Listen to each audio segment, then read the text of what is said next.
Hello. Today I'd like to talk about the current controversial screenwriters' strike. September 2nd marked the beginning of the 7th strike in the history of the Writers Guild of America. And today, in addition to reviewing the reasons for the strike and the demands of the strikers, I'd like to remind you of how previous clashes occurred and how they affected the industry. What happened? On May 1st, the agreement between the Writers Guild of America and the Alliance of Motion Picture and Television Producers (AMPT) expired. This agreement governs how money from movie studios is distributed to screenwriters. The agreement is negotiated every 3 years. If the terms of a new agreement cannot be negotiated before the previous one expires, guild leaders go on strike. The National Screenwriters Guild is the most powerful union representing 15,000 film and television screenwriters. On April 17th, 98% of guild members supported a strike. A strike in the Screenwriters Union has clear rules during the strike. All guild members are prohibited from working on scripts. Writing on desks is allowed. Offering their services, discussing possible deals, and even all specs sent out scripts written just be returned or deleted. All guild members are required to participate in strikes, pickets, and shouting demands. All guild members are required to report to the union leadership when production agreements are violated. All strike violators face monetary fines, censure, or expulsion from the guild. The guild cannot prohibit union members from continuing to work on scripts, but they are barred from being a member of the union for life. Guild members who are both directors, producers, or actors will be excluded from being screenwriters, among other things. The strike is likely to be protracted, and not even a date has yet been set for the next phase of negotiations. Reasons for the screenwriters' strike. Although the number of TV series produced annually in the US has risen to 500, the shift towards streaming and the reduction in the number of episodes per season has led to a significant drop in income for screenwriters. The New Yorker magazine, for example, published a sad story about Alex O'Keefe, one of the writers on last year's hit Bear, who showed up to the Emmys with a negative credit card balance and a rented boatie. The basic details of the disagreement between the Guild and the Alliance are summarized.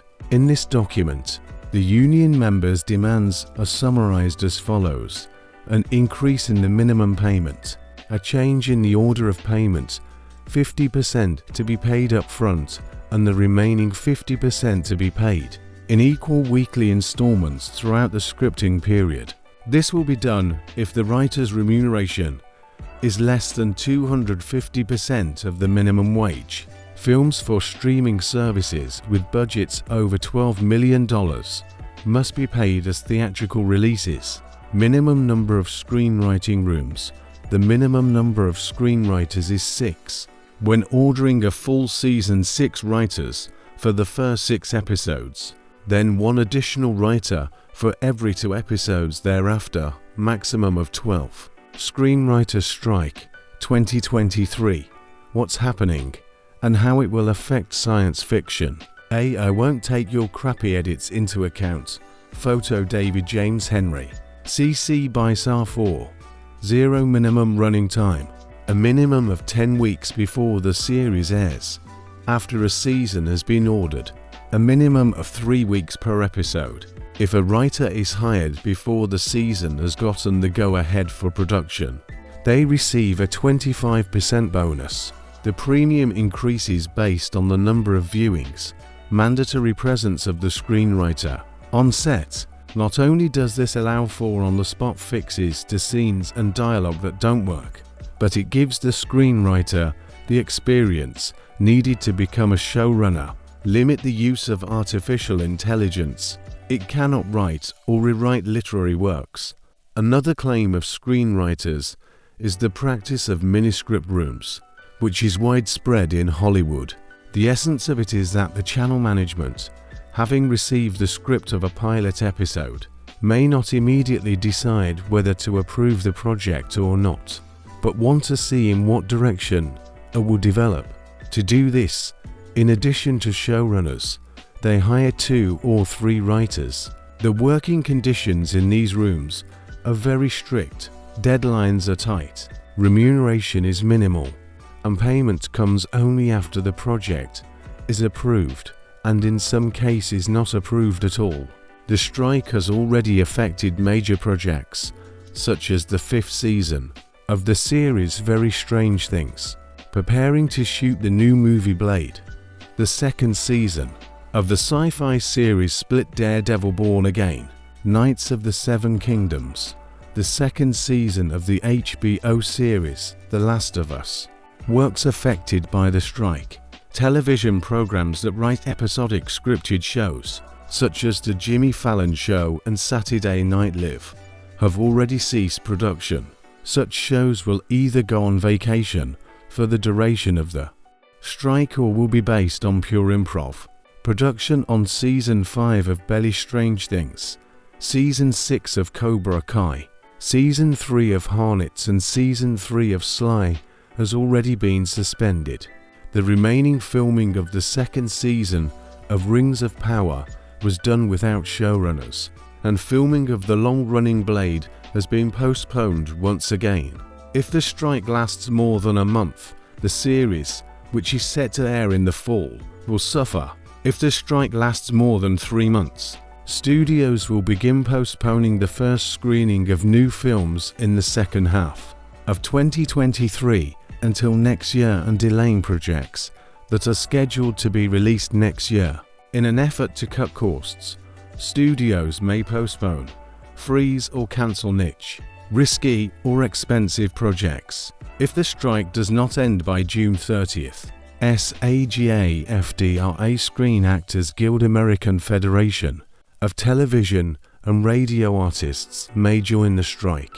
SAG-AFTRA is a labor union representing 160,000 actors, journalists and radio hosts. Union members have already expressed their support for the demonstrators. Previous conclusion: the Screenwriters Union has gone on strike 6 times in its more than 100-year history, and this is the 7th time. Another strike was averted in 2017. The shortest strike occurred in 1985 and lasted just 2 weeks. The longest was in 1988 and lasted 22 weeks. The last strike began in November 2007 and lasted 100 days. Hundreds of programs, movies and TV series were directly or indirectly affected, and thousands of people lost their income. According to the Milken Institute, the damage to the Los Angeles economy totaled $1 billion. The impact of previous strikes on the industry: for example, the TV series Heroes had 11 episodes, Doctor House had 14, Supernatural and Staying Alive had 16, and The Big Bang Theory had 17. For example, the CBS channel, which aired the first episode of The Big Bang Theory over and over, gained an audience for the series, and Breaking Bad creator Vince Gilligan considered further developing the show. However, the strike destroyed the entire structure of the 2nd season of Heroes, and the series never recovered from that blow.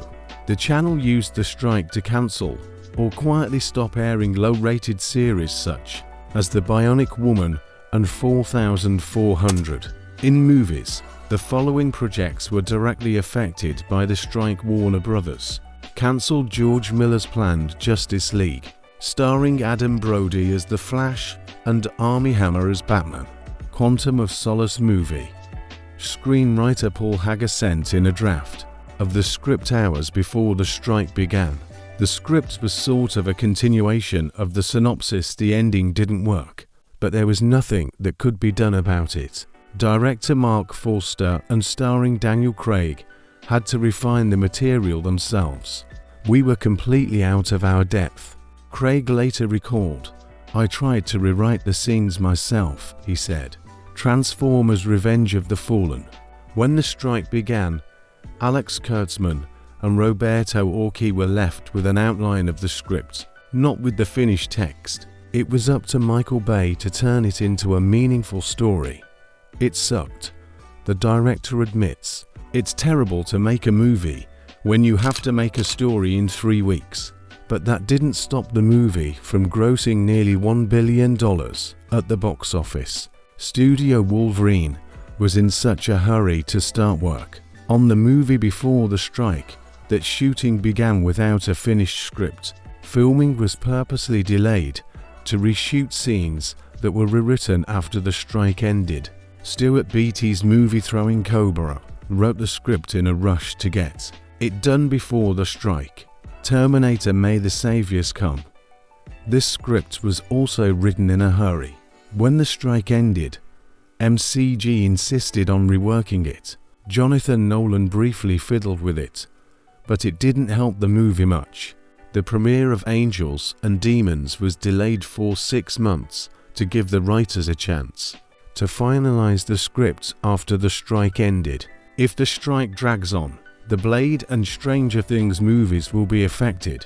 If actors join the strike, it could affect the industry even more than it did in 2007.